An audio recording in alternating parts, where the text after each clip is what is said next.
పండగలైనా పెళ్లిళ్లైనా వస్త్రాలకు వేదికొక్కటే అదే SR shopping mall. Family అంతటికి unlimited offers. అంటే యాజ్ మంచి పోలీస్ ఆఫీసర్ పెద్ద పొజిషన్లో ఉండేవాళ్ళు ఒకవేళ కంటిన్యూ చేస్తుంటే కమిషనర్ అది అయ్యేవాడిని. కాదని ఇండస్ట్రీ మీద ప్రేమతో వచ్చిన తర్వాత మంచి మంచి క్యారెక్టర్లు చేస్తూ ఇంకా మంచి క్యారెక్టర్లు హీరోగా అవకాశం వచ్చిన తర్వాత కొన్ని కారణాల వల్ల కొంతమంది తొక్కేయటం వల్ల ఇన్ని క్యారెక్టర్స్ పోగొట్టుకొని ఏమనిపించింది సార్ లైఫ్ అదే ఎందుకు వచ్చాము అనవసరంగా మంచి లైఫ్ అనిపించిందండి.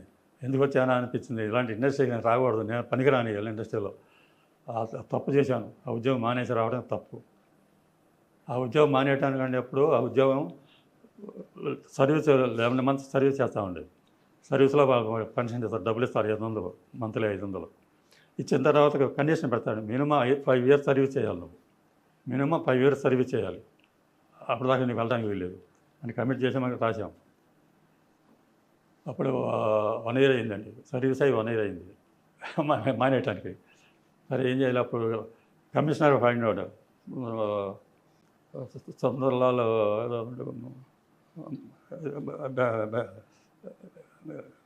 నార్త్ ఇండియన్ అండి. బాగా నేను సర్వీస్లో ఉన్నప్పుడు నా దగ్గరికి వచ్చేవాడు, అక్కడ సర్వీస్కి వచ్చేవాడు, చెక్ చేస్తుండేవాడుగా వచ్చేవాడు కమిషనర్. నన్ను చూసి అరే బాలం అనేవాడు.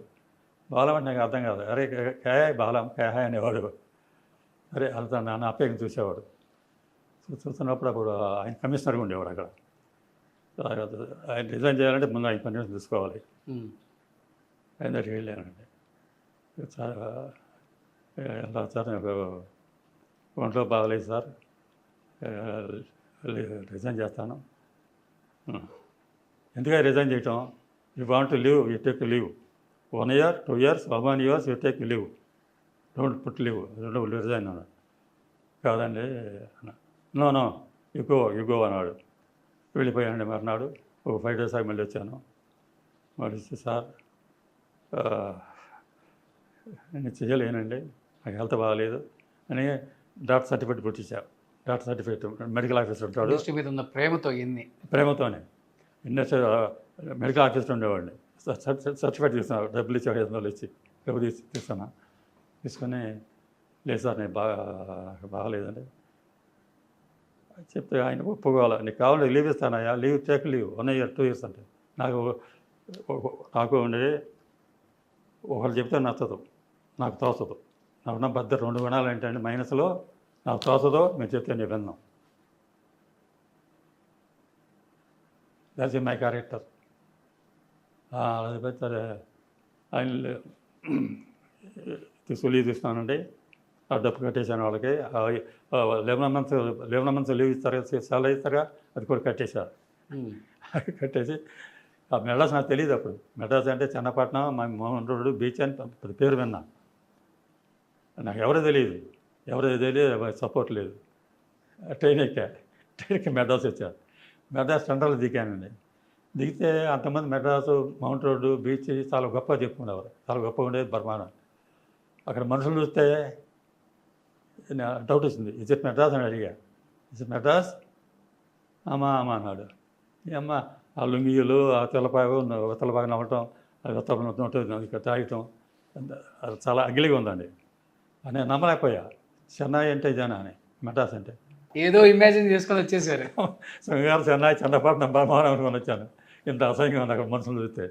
సరే అక్కడ సిటీలో ఏదో అలా పక్కన ఏదో వాటెక్స్ రోడ్లో హోటల్ వంటి తీసుకొని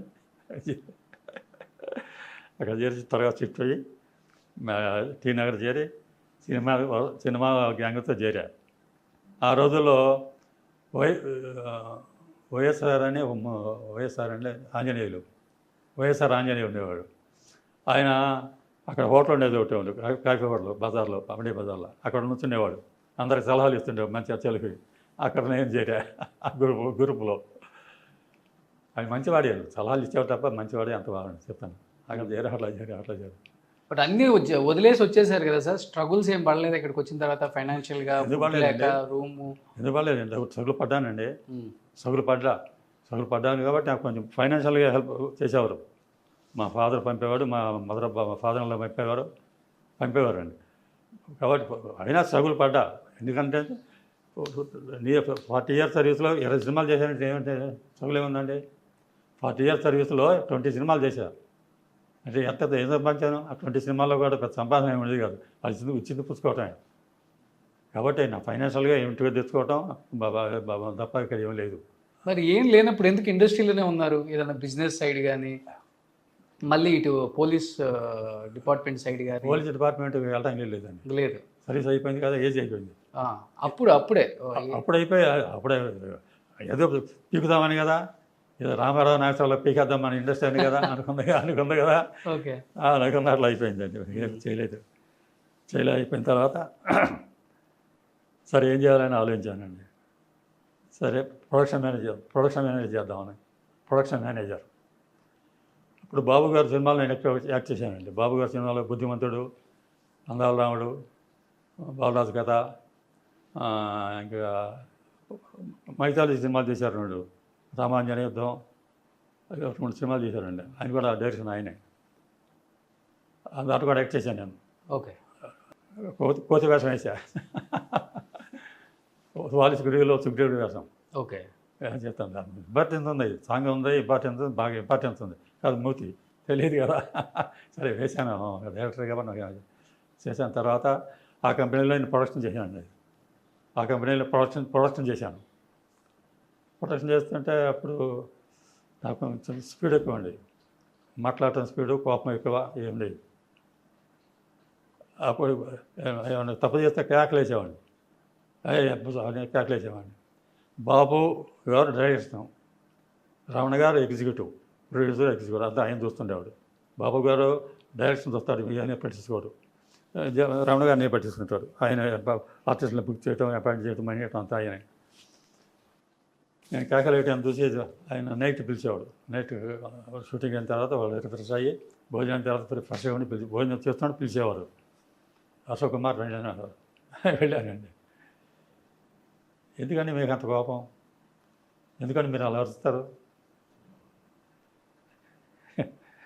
మాట్లాడలేదండి. నేను అంటే రమణ గారు ఆంధ్రపత్రికలో చేస్తున్నప్పుడు, ఆంధ్రపత్రిక ఎడిటర్ అండి ఎవరో ఉండేవాడు ఆయన పిలిచి రమని పిలిచామంటే రమణ గారిని పిలిచి మాట్లాడేవాడు కాదంట. అటు పిలిచి మాట్లాడేవాడు కాదంట. అలా నుంచునేవాడిని. అలా నుంచున్నా 1 అవర్ నుంచునేవాడిని. అట్లా నుంచున్నా. పేషెన్స్ ఉండాలండి, పేషెన్స్ అన్నాడు. ఆంధ్రపత్రికలో ఎవరో మర్చిపోయిన ఎడిటరు ఆయన దగ్గర పనిచేసేవాడు అప్పుడు రమణ గారు. అలా చెప్పి పేషెన్స్ కావాలి, ఓర్పు ఉండాలండి, నిదానంగా మాట్లాడాలి ఆయన సలహా ఇచ్చేవాడు. అట్లా 2-3 సార్లు పిలిచి కేకలేసి మంచిగా చెప్పేవాడు. చెప్తాను. బట్ ఫ్యామిలీ ఏం అనలేదా సార్? అంటే భార్య కానీ, అంటే లైఫ్ ఎలా మంది ఇక్కడికి వచ్చిన తర్వాత ఫైనాన్షియల్గా ఎంత ఇబ్బంది పడుతూ స్ట్రగుల్స్ పడుతున్నాం, అదే ఫ్యామిలీ సపోర్ట్ ఎలా ఉండేది అప్పుడు? ఫ్యామిలీ సపోర్ట్ అంటే ఏంటి అసలు ఫ్యామిలీ బ్యాక్గ్రౌండ్ ఏంటి మీది? ఫ్యామిలీ బ్యాక్గ్రౌండ్ అంటే నా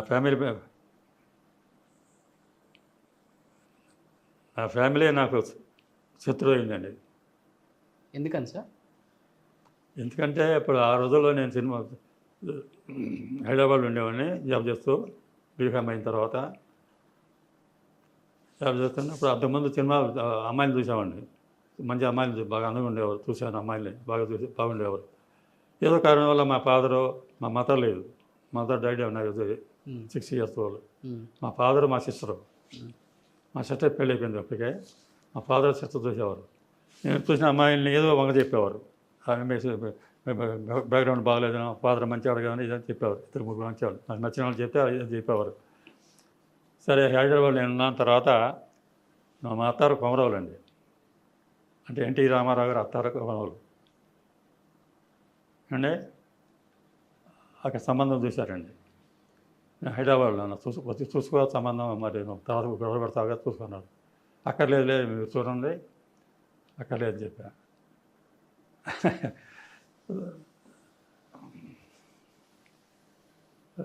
సరే మ్యారేజ్కి వెళ్ళానండి. ఆ కట్టెన్ తీస్తారు కదా, కట్టెన్ తీస్తే నాకు నచ్చల అమ్మాయి. అంటే పెళ్ళికి ముందు కూడా చూడలేదు మీరు? పెళ్ళికి ముందు చూడలే. ఏముందో అంటే వాళ్ళు మీరు చూసారు కదా, మీకు ఓకే అంటే నాకు ఓకే అన్నా. మీరు చూశారు కదా ఓకే అంటే ఓకే ఓకే బ్రహ్మాండంగా ఉంది అమ్మాయి అన్నారు. అయితే ఓకే అని చెప్పి నేను చూడాల. వెళ్ళి చూసిన తర్వాత చూస్తే నాకు నచ్చల అమ్మాయి. పెద్ద షాక్ అయింది. షాక్ అయ్యాక ఏం చేస్తానో తెలియలా. పెళ్ళి అయింది, మా ఇంటికి తీసుకొచ్చారు. 1 or 2 days ఉన్నారు. మళ్ళీ అతన్ని వెళ్ళారు. 1 or 2 days ఉన్నాను. ఈ మెడ్రాస్ వచ్చారు. మెడ్రాస్ వచ్చిన తర్వాత కాపురం పెట్టలేదండి. కాపురం పెట్టలే. నాకు ఇష్టం లేదు అమ్మాయి. అంటే ఏంటి అమ్మాయి అంటే అంటే బాగాలేదండి. బాగోలేదంటే అందంగా లేదన్నా? అందంగా లేదు. క్యారెక్టర్ ఏం తప్పలేదు, అందంగా లేదని అనే ఫీల్ అయ్యారు. అలా అదే కారణంతో నేను రిజైన్ చేసి పోలీస్ ఆఫీసర్ రిజైన్ చేయడం కారణం అది. అమ్మాయి పెళ్ళైన తర్వాత నాకు నచ్చకపోయినా అదే కారణంతో నేను పోలీస్ ఆఫీసర్ రిజైన్ చేశాను. సరే అయిపోయింది. ఇక్కడ మెడ్రాస్ చేసి కదండి కాపురం పెట్టలేదు. రామారావు గారు అత్తారు ఆవరే. రామారావు గారితో నేను వెళ్తుండేవాడిని అప్పుడప్పుడు. రామారావు గారు సహజంగా మనిషి ఎంత పడినా పొంగిపోతాడండి. పొగడితో పొంగిపోతాడు సహజంగా ఎవరైనా. అలాగే రామారావు గారి జగ్గారావు, చలపతిరావు అలాంటి వాళ్ళు కొంత వచ్చి అన్న నమస్కారం కాళ్ళు పెట్టాడు.